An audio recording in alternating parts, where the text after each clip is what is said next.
Welcome, friends, to another edition of Economic Update, a weekly program devoted to the economic dimensions of our lives: jobs, incomes, debts, the interest rates we pay, those our children are facing, and those coming down the road in an economy that is changing and changing fast. I'm your host, Richard Wolff. I've been a professor of economics all my adult life, and that I hope has prepared me to offer you these interpretations and analyses of what's going on in the economy around us. My eyes were caught recently by an article in New York Magazine that in turn was based on a research paper produced by the National Bureau of Economic Research. Both the National Bureau paper and the New York Magazine article were published in January 2018. And they ask and they try to answer the following question: did the Democrats and the Democratic Party let unions die? I want to deal with the question in terms of focusing on one word: let. That implies that the Democratic Party was a passive kind of observer. Maybe it should have intervened, but in effect it let something happen. The implication being it could have and it would have happened anyway, and they just let it happen. It might be comforting to people in the Democratic Party to look at the world that way and to read our history that way, but I think it's a mistake. I don't think the Democratic Party let the labor unions die. I think the Democratic Party was a major instrument for extinguishing that movement in the United States, and let me explain. All of this starts in the great crash of the 1930s. We had before that pretty much a Republican-dominated economic and political system. Republican Party was in power when the Great Depression hit in 1929. Herbert Hoover and all the rest. And out of the Great Depression came a complete realignment of politics in the United States. And at the very pinnacle of that realignment was the Democratic Party. Why? Because the Democratic Party, led at the time by Franklin Roosevelt, made a deal with the trade unions in order to deal with the Great Depression. Basically, the deal went like this: we, the Democratic Party, will stand up and do things for working people. In exchange, we want you in the working classes of America to support the Democratic Party. And the deal worked. It worked very well. Let's go through it. The Democratic Party got the enthusiastic support of the overwhelming majority of working people. They voted Mr. Roosevelt into office 4 successive presidential terms. No person in American history had ever served 4 terms. No politician had ever been as popular as Franklin Roosevelt. The Democratic Party and Franklin Roosevelt rolled into office and stayed into office across the entire Great Depression and across the entire World War II that followed. And what did the working people get? Well, when you think about it, quite a bit. They got the Social Security system for the first time in American history. When you reach age 65, your working life behind you, most of it, you could have a decent, comfortable retirement. The government made a commitment to make sure you got that as an honor to the work of your lifetime. We got unemployment insurance. If you lose your job through no fault of your own, the government will arrange to provide you with a check each week to see you through your hard times. A minimum wage was passed so that any working American would earn enough for a decent minimum standard of living. And finally, a public works program in which unemployed people, millions of them, got the jobs that would allow them to continue paying their mortgages, to keep their homes, to keep their dignity, their sense of self, and to be productive members of the community. The working people got a lot, and the Democratic Party got a lot, and they ruled the roost. But of course, somebody had to pay for all of these things. And who was that? Corporations and the rich had to pay a big chunk of it. Roosevelt told them, you must pay because you're the only ones who have the money to do this, and the country won't hold together. It'll blow apart, it'll have a revolution, it will dissolve if we don't take care of the tens of millions suffering through the Great Depression, asking only that they get a job. And enough of the corporations and the rich saw the wisdom of what Mr. Roosevelt did, so he got the taxes and he got the loans he needed to make that deal with the working people. But when the war was over, the corporations and the rich decided they had had enough of this arrangement. They didn't like it. They didn't want to keep being taxed and have their money withdrawn to help average people. And so they saw their vehicle as the Republican Party. But they also saw that in order to win, being Republicans wouldn't do it. They had to destroy the coalition that made the Democratic Party powerful. And what was that? It was the labor movement, together with the left wing of American politics, socialists, communists, and all kinds of other ists that felt themselves part of that democratic thing called the New Deal coalition. So the Republicans who didn't like it went to work to destroy that coalition. They started with the communists, whom they painted as the evil agents of a foreign power. When they were finished destroying them, they went after another part of the coalition, the socialists, and destroyed them. And when they were done, they went after the third biggest leg of the coalition, the labor movement, and demonized them, often using the same words and language that they had used against the communists and the socialists. What did the Democratic Party do confronted with this head-on assault on the coalition that had brought them to power? The basic answer to that question is, instead of confronting and stopping and reversing the assault, they joined it. First they joined to get rid of the communists, then they joined to get rid of the socialists, and in the end, they didn't have the strength to prevent the assault on the labor movement, which they kind of half endorsed anyway. So they weren't passive. They were part of the very reaction against the success of the Democratic Party. They didn't let unions die.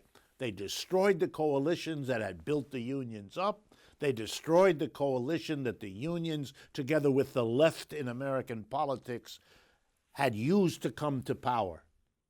The Democrats were not passive. They were active.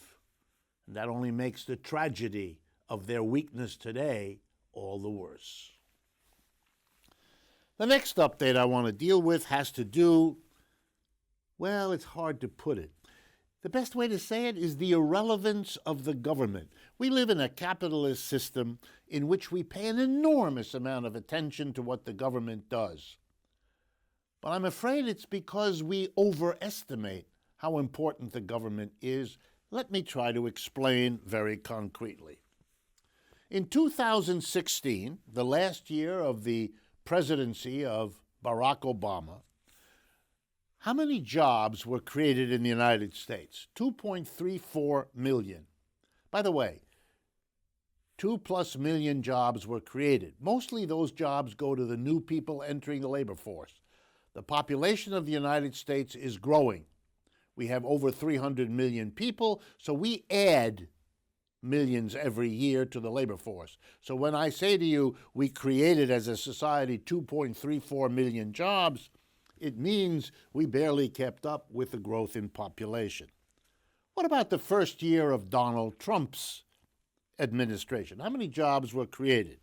2.17.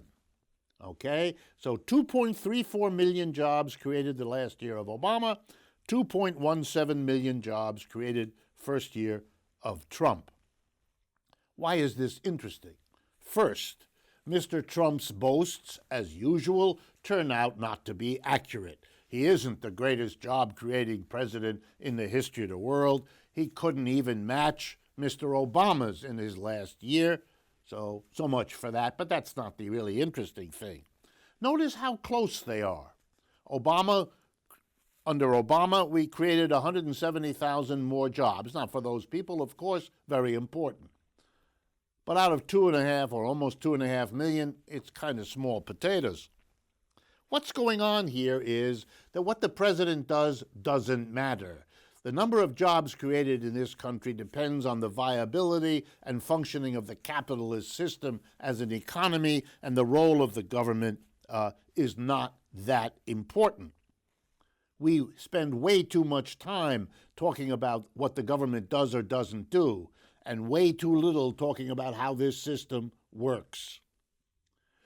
Finally, if the number of jobs created under Obama and Trump are very close, yet we know that the unemployment rate dropped drastically across the year 2017, the first year of Trump, then we can kind of see that it had nothing to do with Mr. Trump. What it had to do with, the reason unemployment went down, was because large numbers of unemployed people left the labor force, aren't looking for work anymore, and so they're not counted as unemployed. The decline in the number of unemployed is more about discouraged workers who don't even look anymore than it is about job creation, because as you can see, fewer jobs were created under Trump when the unemployment went down than under Obama when it didn't.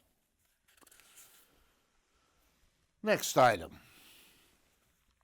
3 international banks were fined early in February a total of $47 million for manipulating contracts for futures. That's a kind of security gamble in the stock market. I know this is old stories, that banks have been fined is something I keep coming back to now for years in the United States. But I wanted to read to you and draw a lesson from this latest one. 3 big international banks, together $47 million.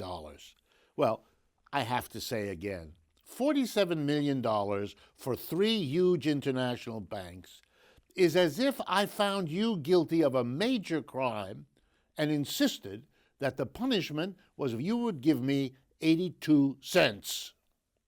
You would reach into your pocket, throw the change at me, and laugh. That's what ought to be done here, but in our mass media, we don't do that. Listen to the statement of United States Department of Justice Assistant Attorney General Cronin in commenting on the misdeeds of these 3 banks that got this mild slap on the wrist. I'm quoting. Their behavior reflects a disturbing and reckless trend of individuals and companies seeking to put illicit gains and profits above honest and law-abiding conduct. Oh, goodness. Sounds like my teacher from civics class long ago. Honest and law-abiding conduct? This fine, if that's the crime that they sought illicit gains and profits, the fine is an outrage, and it is simply the latest string in the illegal or unethical behavior of big banks. But what strikes me, as it always has, is we have yet another in the long string of criminal or unethical behavior that the leading officials in the government themselves call illicit gains and profits and reckless and disturbing. But no one seems to imagine that one response to private banks doing this is to substitute government banks, banks that are accountable to the people we elect, accountable even to us. No one seems to go that direction, even though many banks in most other capitalist countries are public. It's not as though we've never seen it. It's not as though we don't know that in North Dakota we have a bank that's public, run by that state, that's been there for 100 years and has a clear track record of making fewer mistakes and paying better dividends to the people of North Dakota than these big banks do anywhere else in the world. And why does no one say, wait a minute, if these banks are always engaged in illicit activity, maybe what they need is some sunshine, some light to come in. Maybe they need the banks to be run as cooperatives so all the people in the bank know what's going on and all the people in the bank have power so that they can catch and identify and deal with criminal and or unethical behavior. Here would be some solutions that solve this problem. Instead, we give them small fines, we slap them on the wrist, and then we act all shocked and surprised when one after another of these officials, year in and year out, is caught for every kind of crooked behavior that private enterprise has ever displayed anywhere. Before I go on, let me remind you, we maintain 2 websites that are there for your use. Please make use of them. They allow you to communicate to us what you like and don't like. They allow you, with a click of your mouse, to follow us on Facebook, Twitter, Instagram. For those of you that are interested, there's more material that expands on what we do on these programs. The first website is Democracy at Work, all one word, democracyatwork.info. And the second website is rdwolf, with 2 Fs.com. Partner with us. Make use of what's on those websites. They're available 24/7, no charge ever whatsoever. And finally, for those of you listening on the radio or podcast, if you would like to see this program as a television program, that option is available. Please go to patreon.com, Patreon, patreon.com/economic update, and you can see this program as a television program. When Mr. Trump came to office, the same month, November 2016, he immediately brought lobbyists who had been working for private enterprises into the government. He got caught doing that, which directly violated what he had promised in his campaign.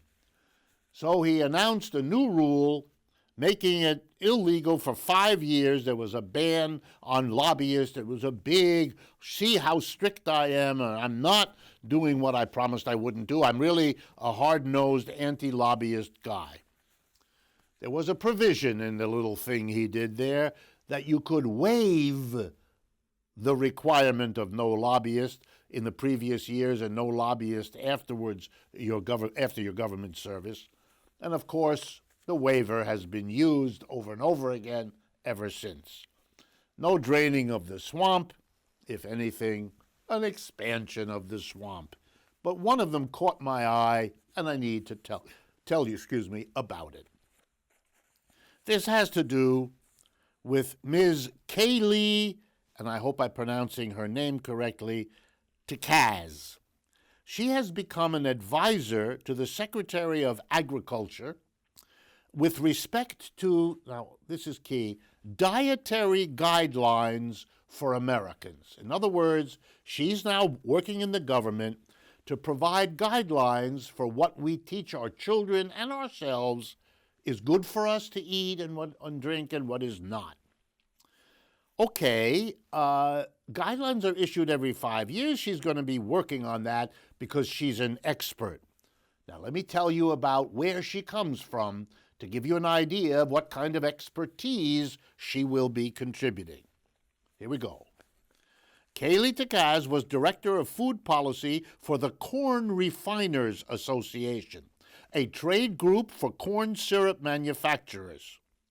For 2 years before leaving for the Trump administration in July 2017, that's what she did. The Corn Refiners Association makes corn syrup, which is a sweetener. It's a sweetener that has been shown to have all kinds of health effects that are not good and to be nutritionally dangerous, if not useless. Prior to that, she lobbied for the Snack Food Association and the National Grocers Association. Prior to her lobbying days, she spent a year as a research analyst on tax policy at the American Legislative Exchange Council. What is that? ALEC, it's called, a group of corporations and conservative lawmakers that work together to craft business-friendly model legislation. She also spent the year before that at the Charles Koch Institute, named after its billionaire founder and CEO and part owner of the global fossil fuels and materials conglomerate Koch Industries. The Corn Refiners Association, where she worked just before going into the government, consists of the 4 biggest corn syrup producers in the United States: Archer Daniels Midland, Cargill, Ingredion, and Tate and Lyle. She then lobbied the USDA, the Department of Agriculture, as well as the House, Senate, and Environmental Protection Agency, trying to get dietary guidelines that were interesting to and supportive of her corporate clients. That's not keeping lobbyists at a distance. That's keeping lobbyists closer to you than your undershirt. Next item. Trump has been dialing back regulations across the board, and particularly working to dilute Dodd-Frank together with the Republican majorities in both the House and Senate. The Dodd-Frank law was supposed to regulate banks. So it came as no surprise with the reduction of these regulations to discover that banks are now lending loans deemed as risky as what they were just before 2008. It leads me as an economist to question, is it the situation that the bankers learned nothing from the 2008 crash, and now that the regulations are being withdrawn by Trump, they can go and do it all again? Or are they in fact quite smart? They did learn something. What they learned is that even if they fail, they'll be bailed out at taxpayer expense, so then why not? I don't know how to answer that question. I leave it to you, because either way, the message, when you think about it, is pretty much the same. Finally, we live in a society of unprecedented inequality of income and wealth. You know, 35 years ago, the United States was one of the least unequal of the major capitalist countries. Today, we are the most unequal. I don't blame Mr. Trump. This has all been happening for 30 or 40 years. But here we sit as one of the most unequal societies in the world. And we have tried as a nation over the years a whole host of things to try to undo that inequality, to reverse it, to modify it. The war on poverty. I could go through the list of policies we've had. They haven't worked. Inequality is worse, not better. The efforts we made, the laws we changed, the tax situation we changed, the special skills we taught, the special job opportunities we created, it didn't work. And I want to offer an explanation why and what to do about it. I think the efforts, well-intentioned as many of them were, undertaken by both Republicans, Democrats, and others, didn't take account of the key issue, which is the system we live in. And by that I mean capitalism, because it has a name. And I want to be very clear about what I mean. In a capitalist system, enterprises, and most of them are corporations as you know, or you should know, most of our economy is run by corporations. In a corporation, a handful of institutions and people own the bulk of the shares, and they use those shares that they own to elect, one share, one vote, the board of directors of the company, the people who run the big corporations, General Motors, General Electric, General everything else. And now comes something that should surprise no one. If a tiny group of people, major shareholders in most companies, 20, 30, 40, that's it. Board of directors in most companies, 12 to 20 individuals, that's it. They may have thousands of employees, tens of thousands of employees, but the number of people at the top is always the same. Very, very small minority of those engaged in any corporation, in every corporation. Here's the thing that should surprise no one. If you allow a small number of people to be in that position of power, you cannot be surprised if they take the profits that the enterprise earns, the corporation earns, profits that all the workers there help to produce. You cannot be surprised if they at the top, who dispose of them all, give disproportionate amounts of them to themselves. Of course they decide to distribute dividends to shareholders. They're the major shareholders. Of course they decide to give huge salaries to the top managers who sit on the board of directors, because those are the people they work with. Those are the people themselves who make the decisions, and they enrich themselves. You can't really be surprised that for the mass of people that are not part of the running of the company, they don't get the big bucks. They never did. The way you overcome inequality, the way you make less inequality, is by changing this system.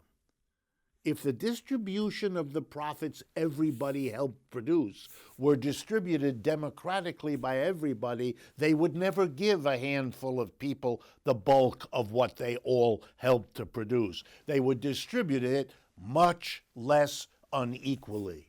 And let me say the same thing the other way. If you don't deal with that institutional arrangement, if you don't deal with that structure of the enterprise, all your efforts at an equalizing of our inequality will come to the sad end that we just saw. They won't work. It's a sobering lesson, but it tells you where the solution lies. We've come to the end of the first half of this program. I want to thank you for being with us and remind you, stay with us. I think you'll find the second half of today's program very interesting.